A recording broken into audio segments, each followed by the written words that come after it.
Kemudian ada kata sakinah, dan ada kata ikhbat, dan ada kata tuma'ninah.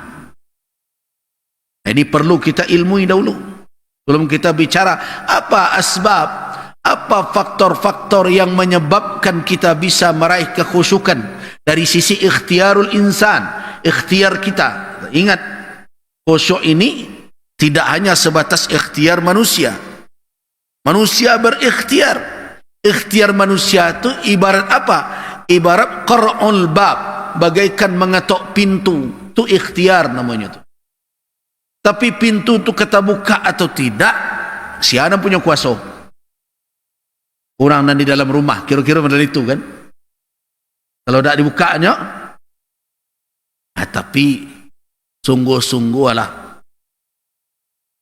yang di dalam rumah itu 6 istilah yang muncul di dalam syariat kita, yang terkadang sebagian dari kita menyamakan saja maknanya. Khusyuk telah kita jelaskan. Yang dikatakan khusyuk adalah lainul qalbi wa khudu'uhu wa riqqatuhu turuhu waqta talabbusihi bitta'ati fatattabi'ahu jami'ul jawarihi wal a'dha'i zahiran wa batinan li'annaha tabi'atun lil qalbi wa huwa amiruha wa hiya junuduhu wallahu ta'ala a'lam. Yang dikatakan dengan khudu' adalah lainul qalb, kelembutan hati. Lain itu maknanya lentur, jadi tidak karihnya dong. Wa khudu'uhu, dan ketundukannya. Wa riqqatuhu, dan kehalusannya. Wa sukunuhu, dan ketenangannya. Wa huduruhu, dan kehadirannya. Waqta talabbusihi, pada waktu orang tersebut berada di dalam ketaatan. Fatattabi'uhu, sehingga diikuti oleh seluruh anggota tubuhnya dan badannya. Zahiran wa batinan, lahir dan batin. Kenapa? Karena tabi'ah, karena anggota yang lahir itu ikut ke, dan qalbu adalah amir, pemimpinnya. Sedangkan anggota tubuh yang lahir apa? Tentaranya. Jadi lahir batin itu khusyuk. Jadi katakan khusyuk apa? Kelembutan hati, ketundukannya, kehalusannya, ketenangannya, dan kehadirannya di saat beribadah. Yang lain. Apa itu wajal? Al-wajalu al-khawfu al-mujibu li khasyatillahi ta'ala, yaitu ketakutan yang membawa apa? Yang menghadirkan, yang membawa ketakutan, yang membawa apa? Khasyah lillah, ketakutan kepada Allah. Jadi takut akan sesuatu yang membawa apa? Yang membawa ketakutan kepada Allah. Contoh ayat tadi, takut akan kembali ke akhirat kelak, dan di situ akan diminta pertanggungjawaban, sehingga muncul ketakutan kepada Allah. Itu wajal namanya. Takut awak beko karajo awak menzalimi orang, awak nanti dibalasi. Berdoa orang yang dizalimi itu membalik ke awak. Kan takut awak tu? Nah, ketakutan seperti itu akhirnya kita takut kepada Rabbul Alamin. Ya Allah, ambo beranti lalai, tak sanggup ambo menerima. Nah, itu kecemasan, itu telah yang dikatakan wajal. Nah, ini hilang nih. Makanya orang tak camai berbuat zalim kini. Bahkan orang berbuat zalim bangga sekadang dengan kezalimannya.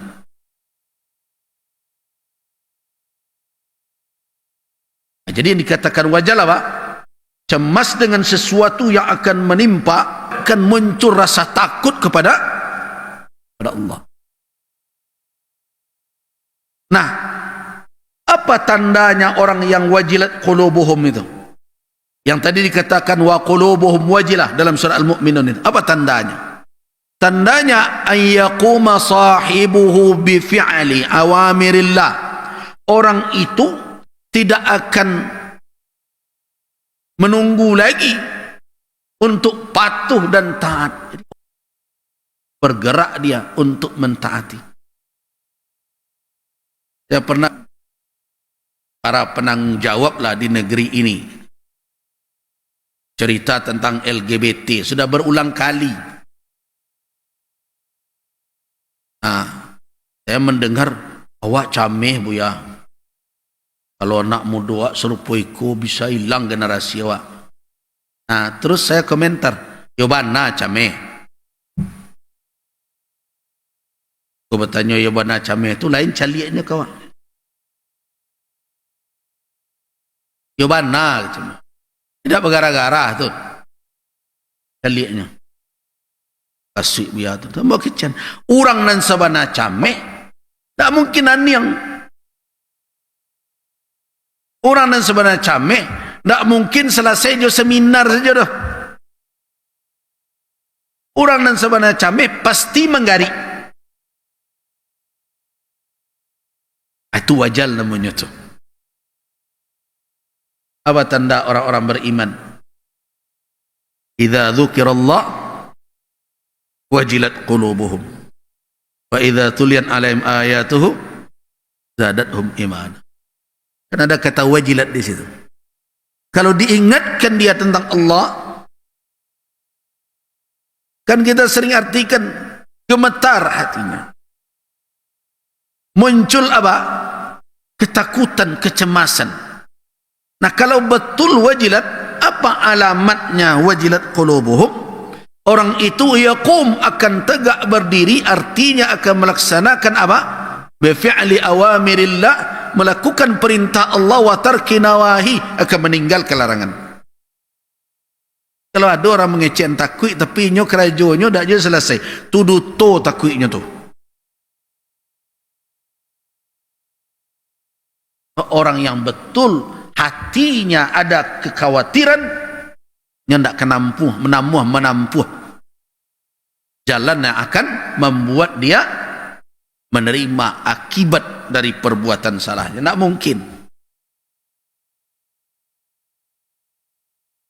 Contohnya secara layar, kalau jalan tu cieknya, terus ada pengumuman, jangan tempuh jalan ini, ada harimau berkeliaran di depan. Takut tak? Tanda takut taruh selawat gitu. Sederhana sebenarnya masalah itu. Inzajar. Itu makna al-wajal. Wajal adalah gemetar di dalam kalbu ketika mendengarkan berbagai peringatan, kemudian menghadirkan apa setelah itu, muncul ketakutan kepada Allah. Kalau takut, tak tampu. Nah, kenapa para ulama dikatakan oleh Allah Subhanahu wa taala adalah orang-orang yang memiliki khasyah? Karena dia yang dituntut oleh ulama itu pertama adalah alamat. Ilmu itu adalah sebagai alamat bagi ulama. Sebagai rambu-rambu mana jalan yang bisa ditampuh, mana tidak bisa ditampuh. Itu ulama. Mana jalan yang bisa ditampuh, mana tidak bisa ditampuh. Kan ilmu itu kan memberikan petunjuk. Ma jalan yang lurus, kan gitu kan? Nah, ulama kan itu dipelajari, dan dipelajarinya nanti disebarkan kepada bapak-bapak dan ibu-ibu, kan itu. Nah, tandonya yang memang batu ilmunya itu berhakikat, yo sabana lainnya yakini kebenaran ilmunya, lah ditunjukkan dah ilmu jadi tampu itu, tunya tampu aja, tu tanda ndak berhakikat ke ini.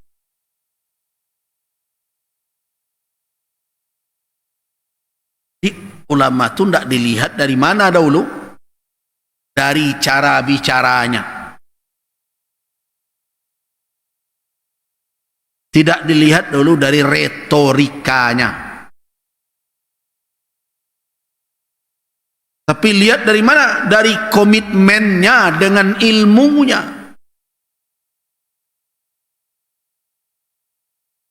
Kunya tahunan hak, tapi nyuan yang sen.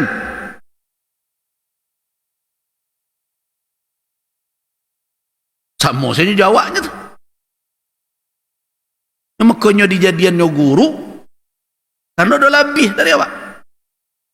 Taunya nan bana, sampai nan mana? Taunya nan batil, diperingatkan yang batil. Kenapa? Karena dia lebih takut akibat menyembunyikan kebatilan, atau setidaknya diam saja melihat kebatilan sehingga kebatilan menyebar. Tak takutnya akibat yang akan diterimanya kelak itu.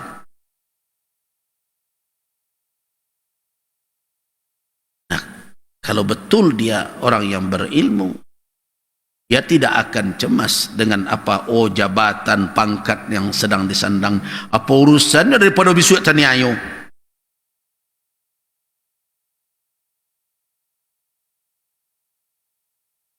Tapi beratkah? Berat. Yang dihadapi nanti caci maki orang. Ada yang bertanya sekarang, bagaimana perkara zakat?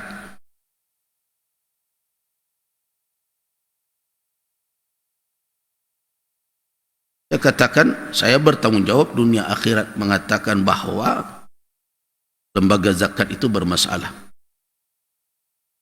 Sebelum clear, sebelum jelas duduk perkaranya dan ada keputusan, dan MUI akan meninjau keputusan itu, tidak akan saya cabut apapun risikonya. Tidak akan. Keputusan Rakorda tentang baga amil zakat yang bermasalah dan himbauan kepada umat, tunggu dahulu, tidak perlu berzakat ke lembaga itu tanggung jawab. Walaupun ada yang mengatakan tanggung dosa de MUI, saya tanggung kalau memang berdosa.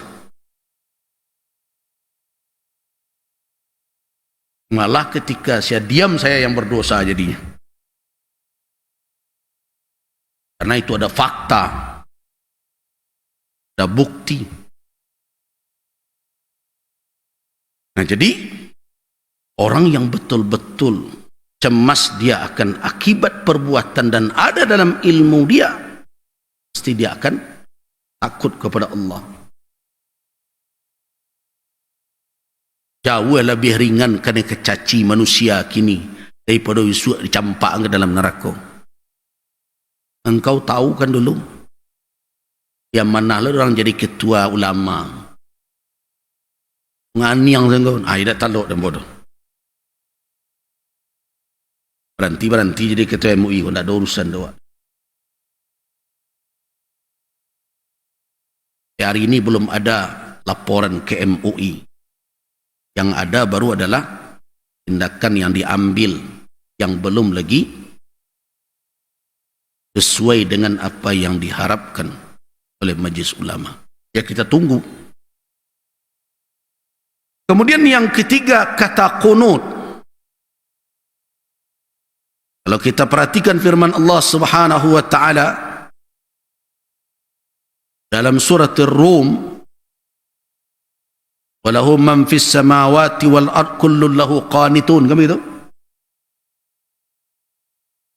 Allah lah pemilik apa saja yang di langit dan di bumi, seluruhnya qunut kepada Allah. Apa makna qunut? Qunut itu maknanya adalah ketundukan secara umum seluruh makhluk.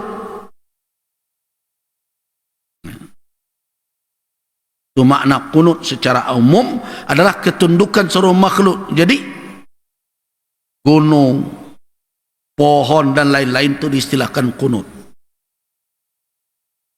Yang kedua, qunut dalam makna khusus adalah dawamut ta'ati lillahi ala wajhil khusyu', yaitu ketaatan yang berkesinambungan kepada Allah dalam bentuk kekhusyukan, itu qunut. Jadi orang yang qumu lillahi qanitin, apa maknanya? Berdirilah karena Allah dalam keadaan qunut, apa maknanya? tetaplah dalam keadaan tunduk kepada Rabbul Alamin. Jadi jangan berhenti ketaatan itu hanya pada batas waktu tertentu, itu qunut namanya.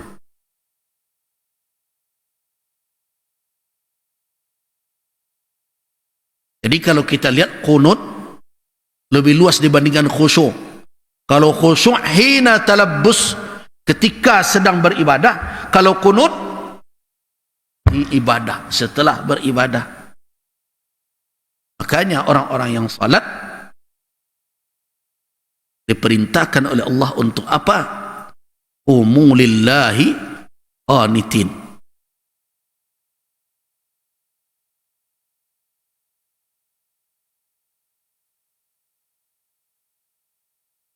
Berarti kan surah Al-Baqarah kan? Tidak. Saya kira sudah.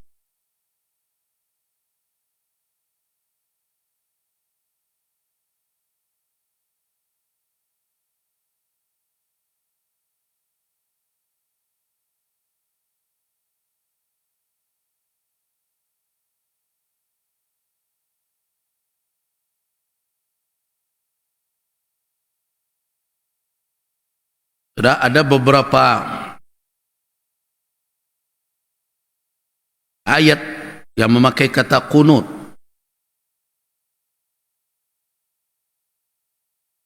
Surah Al-Baqarah ayat 238, surah Ali Imran ayat yang ke-17, surah Al-Ahzab ayat 35, surah At-Tahrim ayat 12. Tapi yang populer dan memang dekat dalalahnya, petunjuknya dengan pembahasan kita, yaitu dalam perkara salat, ada dalam surat Al-Baqarah ayat 238, hafizu ala salawati was salatil wusta wa qumu lillahi qanitin. Hafizu ala salawat, peliharalah semua salatmu, dan pelihara salat pertengahanmu, yaitu salat asar.